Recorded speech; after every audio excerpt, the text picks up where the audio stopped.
como es una novela de escrituras, de lo que parece estar escrito siempre, Cynthia o Nemo ocupa un lugar muy borgiano en ese sentido.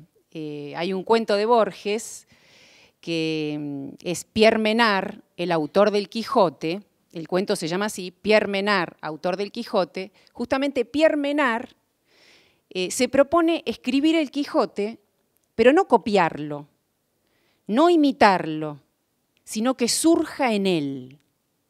O sea, se empapa en la época, Pierre Menard es de fines del siglo XIX, se empapa en la época de Cervantes y espera que la escritura le salga de la misma manera, porque según Borges, todo es relectura y todo es reescritura.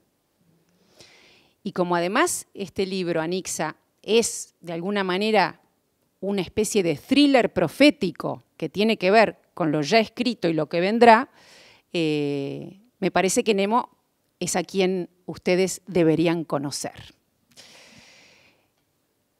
Para que tengan un primer contacto, antes de que conversemos aquí con Pablo y Cynthia, les voy a leer un fragmento, porque me parece que la voz del autor se escucha en la prosa. Alejandro es el protagonista, para que lo entiendan. Supongo que tiene alguna identificación acá, abogado, comprometido, involucrado, peligrosamente involucrado, audaz, etc. Como Alejandro lo es, verán que el fragmento que elegí es un momento donde Alejandro reflexiona sobre sus peripecias, en la mitad del libro. Leo yo porque ella no quiere, no es porque tomo la palabra de ella. Ella me dijo, prefiero que leas vos.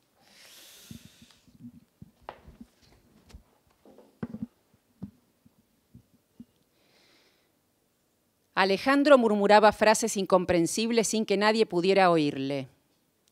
Llevaba consigo un manuscrito que apretaba contra su pecho mientras recordaba las palabras del monje. La construcción, los símbolos y las imágenes compensarían la necesidad de palabras. Las esculturas de luz estimularían la imaginación, la sed de conocimiento. La bóveda de cruces hablaría de una ley superior de física, los contrafuertes del ingenio. Los arbotantes obrarían de nexo y equilibrio, el color de estímulo. Sostendrían con ello las estructuras espirituales de la humanidad que de otro modo se habrían desmoronado. Era necesario elevar la conciencia para alabar a Dios por su bondad y magnificencia, para llegar a Él, para ser como Él, o al menos para comprender en una primera fase que todos los humanos son una ínfima y total parte de aquel que los ha creado. Dios es un todo humano disgregado en pequeños dioses, en innumerables ignorancias, en existencias perdidas. La humanidad caminaba a tientas sin saber ni darse cuenta de que eran dioses. Los humanos, presos en los cuerpos y perdidos en la materia. Esa noche era la apertura en la catedral de Saint-Denis. La semilla ya estaba plantada. Alejandro, siendo hoy a la vez su presente y su pasado, revivía todo aquello para comprenderlo. Se sentía viviendo en dos cuerpos y en dos momentos distintos de su alma. Oía los resoplidos de los caballos que tiraban de los carros con las piedras de las canteras de Caen, a los mezcladores que unían las proporciones exactas de materiales para lograr una perfecta argamasa, a los herreros que proveían de garfios, de clavos, martillos, cinceles, cadenas, a los masones que armaban los cimientos y levantaban los muros, los contrafuertes, los pilares, tallaban la piedra y la decoraban, a los carpinteros que en el lugar preparaban los armados de los arbotantes, de los vanos, construían los andamios para levantar columnas, armar la bóveda, y así, viéndolos a todos, siguiendo sus pasos y el trabajo de un cuerpo formado por cientos de individuos, como una gran colmena, llegó a vislumbrar el plan infinito del arquitecto. Suspenso. Bueno, este es un momento de vislumbre, los hay varios, porque es una novela que va por cuotas de revelación y el personaje va encarnando esas visiones y dándose cuenta de la batalla que debe librar. Pero es una batalla que, si bien parece mesiánica, trascendental, y lo es, por otra parte es la batalla de un sueño. La novela empieza casi como un sueño para realizar, quizás un sueño de humanidad, un sueño que tenemos todos, pero por suerte cuando uno escribe una novela puede encarnarlo en un protagonista y entregarle los propios ideales en la lucha que se establece en la ficción. Igual, yo siempre digo que la realidad que vivimos todos no es el lugar de la verdad. Para mí la verdad está en la literatura. Y lo digo con convicción. La realidad tiene tantas interpretaciones, un día es una cosa, otro día es otra, se desdibuja, es abusada, es inventada. En la literatura los autores como reflexionan, como están todo el día con algo que es intrínsecamente humano, que es el lenguaje, donde están todos nuestros valores, es donde se cuecen las verdades. Y cuando uno lee, por algo se identifica. Solo quería decir, antes de empezar a ceder la palabra, que este es un thriller profético, ¿no? O sea, uno se va a encontrar aquí con muchos personajes muy bien corporizados. En una escena criminal, estamos hablando en los 2000, estamos en nuestra era, por más que vamos a remontarnos a los templarios, vamos a remontarnos a los códices, vamos a remontarnos a la divina providencia, estamos en nuestra era, en plena corrupción, en plena perversión, que van juntas, ¿no? Entonces, es un thriller profético de nuestra era. Cuando digo profético, más allá de las pistas que fui dando, quiere decir que se juegan creencias y valores. O sea, no es un thriller meramente negro, sino que también tiene algo de blanco, en el sentido de la pureza. Y eso es lo raro, ¿no? Lo extraño es poder poner valores como los que pone Cintia en un thriller. Al mismo tiempo, los thrillers, los policiales, otro día les doy un curso sobre novela policial, que es mi pasión, pero los policiales en la literatura es el género moral por excelencia. O sea, si ustedes quieren moral y no solo entretenimiento, cualquier policial, el más negro que se les ocurra, Jim Thompson, Chandler, Hammett, ahí tendrán moral y verdades. ¿Por qué es un thriller? Porque realmente tiene aliento de thriller. Está construido como un thriller. Uno avanza en la investigación con los protagonistas. La investigación es revelada a medida que uno la va leyendo, digamos. Por otra parte, Alejandro, que es este protagonista que de golpe recibe una especie de misión secreta, pero secreta por dentro, ¿no? Es muy distinto cuando en un policial a alguien le dan una misión, digamos, y uno conoce de qué corporación viene, cuáles son los juegos de intereses, los poderes que comandan. Ahora, ¿qué pasa cuando la misión viene de adentro? ¿Quién paga, por ejemplo? ¿No? Justamente se gana otra cosa. Y además este thriller tiene una particularidad que es muy de estos tiempos, pero Cintia la trabaja como mujer, que es el amor. El amor siempre estuvo presente también en la novela negra, en los thrillers, pero hace un tiempo que el amor viene en pareja en los thrillers. Ya ustedes habrán leído o visto las películas de Millennium, ¿no?, de Larsen, donde tenemos a esta interesantísima pareja muy actual atravesando estos tiempos de corrupción nuevamente, ¿no? Mankell también tiene un maravilloso detective, Wallander, que es un jubilado, pero es un jubilado con mujer. Bueno, hay varios, un italiano, Andrea Camilleri, que también siempre trabaja desde el amor como construcción también y como ayuda para develar, El amor no es un refugio, es un material de combate. Uno desde el amor combate mucho mejor. Por eso aquí hay un amor que se construye entre Alejandro y justamente quien va a revelarle parte de su misión. Es casi un amor divino en algún momento. Y algo que les decía al principio, con respecto a Borges y a lo profético.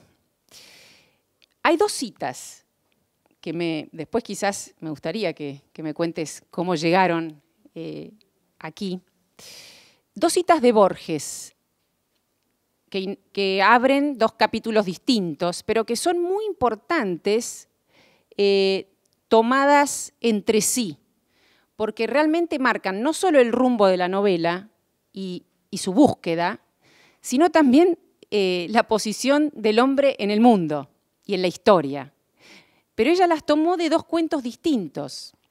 O sea, ella hizo el cruce, la amalgama entre estas dos verdades de Borges. Una está al principio, es del Aleph, del libro El Aleph, ¿no? De Deutsche Requiem, y tiene que ver con lo prefijado, ¿no? Con lo predeterminado, con lo prescrito, que no es lo mismo que lo prescripto, ¿no? Prescrito no es prescripto. Uno tiene que ver con lo prefijado, es decir, lo que ya supuestamente está establecido como destino propio o de humanidad, o de cultura, o de tribu, o de civilización, que eso está en el Deutsche Requiem. Y otro, esa sería como la cadena, ¿no? Donde uno se inscribe. Es la cadena, el transcurso que más o menos puede estar dado. Hay que descubrirlo, no es que está dado, aparece, ¿no? Y otro es saber quién es uno ahí. Porque una cosa es el curso y otra cosa es el pez que trata de andar por ese río. Y ella juntó los dos en dos citas de Borges. Les voy a leer la primera. La primera es de Deutsche Requiem y dice así. Esto es de 1949 de Borges. En el primer volumen de Parerga, para la Paralitopemnea, que es difícil, sí, releí que todos los hechos que pueden ocurrirle a un hombre, esto es lo de Schopenhauer, ¿no? También. Porque Schopenhauer, además, era un poco la verdad filosófica que sostenía a Borges. Y también, ojalá, muchos de nosotros. Porque la premisa de Schopenhauer es querer vivir. Releí que todos los hechos que pueden ocurrirle a un hombre, desde el instante de su nacimiento hasta el de su muerte, han sido prefijados por él. Así, toda negligencia es deliberada. Atención. De esto se puede hasta citar, ¿eh? Toda negligencia es deliberada. Todo casual encuentro, una cita. Toda humillación, una penitencia. Todo fracaso, una misteriosa victoria. Toda muerte, un suicidio. A evaluar lo que uno hace y le pasa. Y luego, en la página 165, inaugura el otro capítulo con esta otra cita de la biografía de Tadeo Isidoro Cruz, de Borges. Cualquier destino, por largo y complicado que sea, consta en realidad de un solo momento, el momento en que el hombre sabe para siempre quién es. Yo todavía no llegué a ese momento, pero tengo mis esperanzas. Realmente es un libro que, como les decía, en este cruce de thriller profético, voy a decir así una especie de barbaridad, una barbaridad verdadera. que es, podríamos situarlo para ubicar una especie de gran movimiento, porque es una novela con movimiento en la historia y en la trama, entre lo que podría ser el nombre de la rosa en esos ambientes, ubican, ¿no? El de Umberto Eco, como con toda esa trama también de corruptela, pero oscura, antigua, donde se juega la sangre, donde se juega lo maléfico, y Terminator. No sé.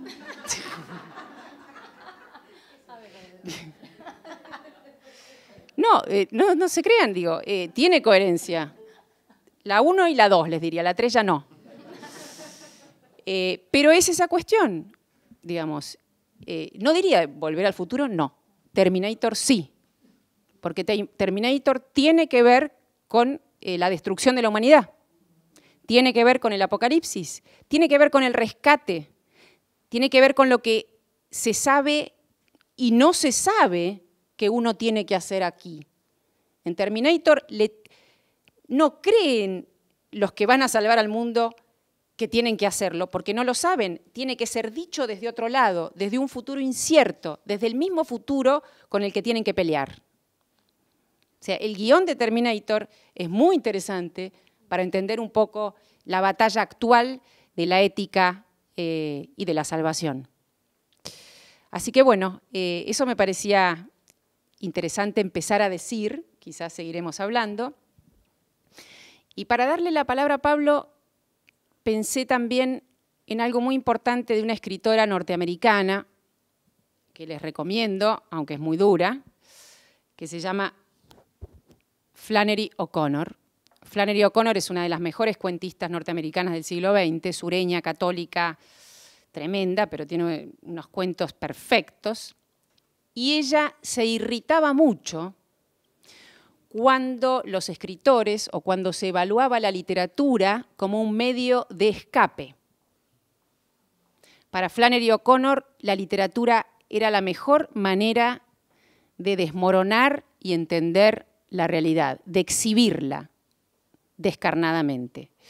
Y esta novela no se escapa de nada y, sin embargo, es pura imaginación.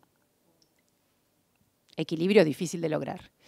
Y como Pablo no puede escaparse de la realidad que le incumbe, y además en un momento dado hay una descripción, que si la encuentro la puedo decir, de Alejandro como abogado, que uno diría, uy, qué identificaciones que puede producir la literatura con la realidad. Le paso la palabra entonces a Pablo, un posible personaje.